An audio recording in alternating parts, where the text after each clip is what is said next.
Prepare-se para descobrir os eventos mais emocionantes e impactantes que antecederam a prisão de Jesus.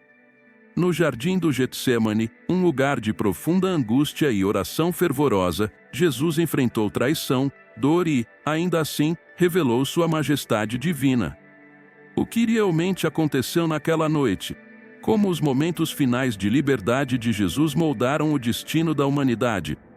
Fique conosco enquanto exploramos cada detalhe desse episódio crucial, trazendo à luz a verdadeira essência do sacrifício de Cristo. Após celebrar a última Páscoa e instituir a ceia do Senhor, a Bíblia relata que Jesus foi ao Monte das Oliveiras, especificamente ao lugar chamado Getsêmani. A Bíblia detalha tudo o que aconteceu com Jesus nesse jardim, onde ocorreram os eventos finais antes de sua prisão. No Getsêmani, Jesus orou ao Pai. No Getsêmani, Jesus exortou seus discípulos. No Getsêmani, Judas consumou sua traição contra Jesus. No Getsêmani, Jesus curou uma pessoa. No Getsêmani, Jesus declarou sua divindade. E foi também no Getsêmani que ele se entregou aos soldados que vieram prendê-lo. Conforme o texto bíblico, o Getsêmani era um jardim localizado em algum ponto do Monte das Oliveiras, do outro lado do ribeiro de Cedron. Provavelmente, era um bosque de oliveiras. Ao chegar ao Getsêmani, Jesus instruiu seus discípulos a esperarem em um local específico enquanto ele se afastava para orar. Jesus levou consigo apenas Pedro, Tiago e João, seus discípulos mais próximos. Sem dúvida, o tempo que Jesus passou no Getsêmani foi extremamente difícil para ele. A Bíblia menciona que Jesus estava muito angustiado, ao ponto de dizer aos seus 3 discípulos mais próximos que sua alma estava profundamente triste até a morte. Ele então pediu que os 3 discípulos vigiassem com ele durante aquela noite. Logo depois, Jesus se afastou para um lugar mais reservado e, prostrado com o rosto no chão, orou ao Pai. Foi nessa ocasião que Jesus fez a famosa oração: Meu Pai, se possível, passe de mim este cálice, contudo, não seja como eu quero, mas como tu queres. A oração de Jesus no Getsêmani foi tão intensa que o escritor de Hebreus relata que Jesus clamou ao Pai com gritos e lágrimas. Alguns comentaristas até sugerem que a oração de Jesus no Getsêmani pode ter originado o costume cristão de orar ajoelhado.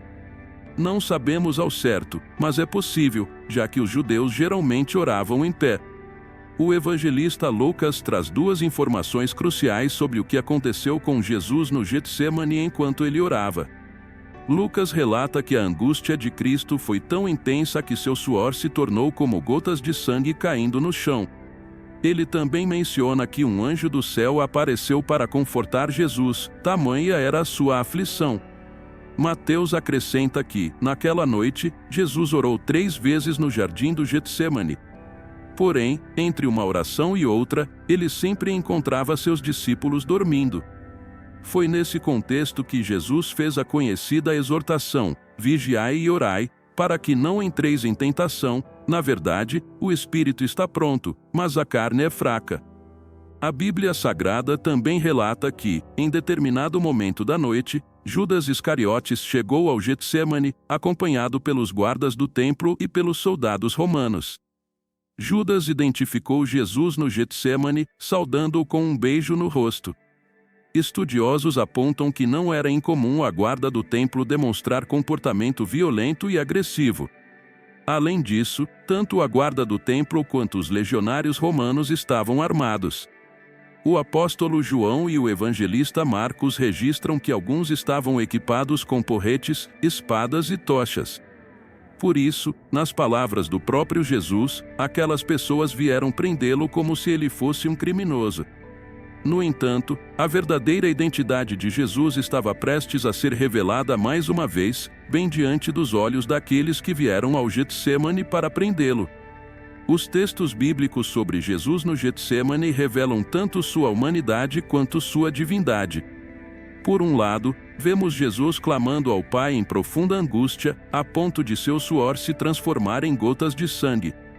Por outro lado, ele se mostra como o verdadeiro Filho de Deus, capaz de realizar milagres e com autoridade suficiente para reivindicar a presença de mais de 12 legiões de anjos, se necessário. Na continuação da história, a Bíblia relata que o próprio Jesus perguntou ao grupo de soldados a quem eles estavam procurando. Os guardas e oficiais responderam que procuravam Jesus de Nazaré. Então, prontamente, Jesus declarou: "Sou eu." Quando Jesus se identificou assim, dizendo: "Sou eu", o texto bíblico revela que todos que estavam ali caíram por terra. Assim, aquele que momentos antes clamava ao Pai com suor e lágrimas, também era o Rei do Universo, aquele que sustenta todas as coisas com a palavra do seu poder, e em cuja presença ninguém pode resistir. É altamente significativo a conexão entre a resposta de Jesus ao dizer "Sou eu" e o nome pessoal de Deus revelado no Antigo Testamento, traduzido como "Eu sou".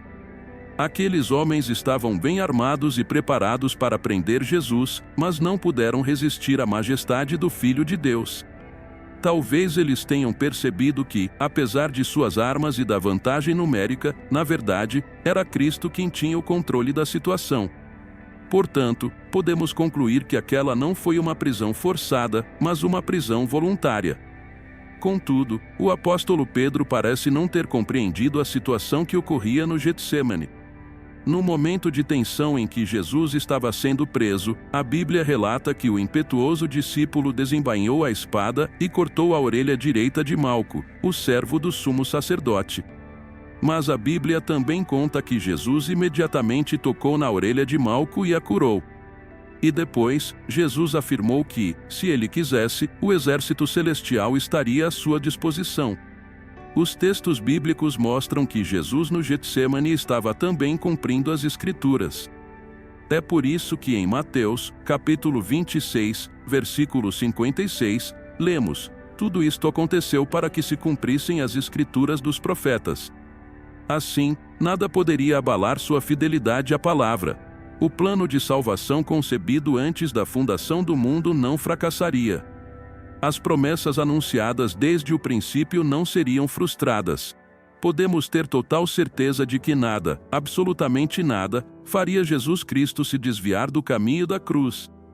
E então, finalmente, o texto bíblico relata que Jesus foi detido pelos guardas e conduzido a uma série de interrogatórios, perante o Sinédrio, Pilatos e Herodes Antipas. E sim, hoje estamos aqui sendo consolados por essa palavra, porque sabemos muito bem o que aconteceu após o Getsêmani. Poucas horas depois do Getsêmani, Jesus não estava mais em um jardim orando à noite, mas sim pendurado em uma cruz por causa dos nossos pecados. A morte de Jesus Cristo foi expiatória, o que significa que ele tomou o nosso lugar. A agonia no Getsêmani era nossa agonia, a dor da humilhação era nossa dor, a morte na cruz era nossa morte. Mas aquele que não conheceu pecado, Deus o fez pecado por nós, para que nele fôssemos feitos justiça de Deus.